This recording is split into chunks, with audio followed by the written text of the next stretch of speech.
По 24 часа куќен притвор се вратија во затворот во Шутка. Поранешниот директор на Бирото за јавна безбедност Митко Чавков, Горан Ѓошевски од обезбедувањето на поранешниот спикер Трајко Велјановски, Душко Лазаров и Оливер Поповски од МВР, како и Митко Пешов од Агенцијата за разузнавање, синоќа биле повторно приведени и вратени во истражниот затвор во Шутка.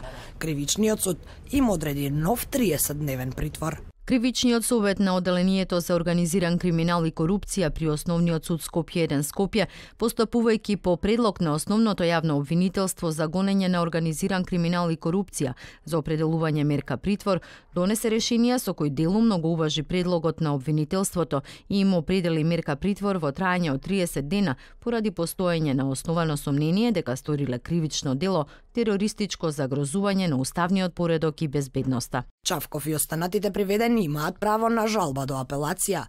Пратениците кои ги отворија собраниските врати, Крсто Муковски и Сашо Василевски, остануваат во куќен притвор. За нив кривичниот суд го одби барањето на обвинителството да им изрече мерка ефективен притвор. На пратениците Љупчо Димовски и Јохан Тарчуловски и на уште две лица им се продолжени мерките за предпазливост. Јавното обвинителство вчера покрена обвинение против 30 лица за упадот во законодавниот дом. 28 од нив се теретат за терористичко загрозување на уставниот поредок и безбедноста, а двајца за помагање на делото. Од синоќа поранешниот директор на Бирото за јавна безбедност повторно се наоѓа во затворот во Шутка.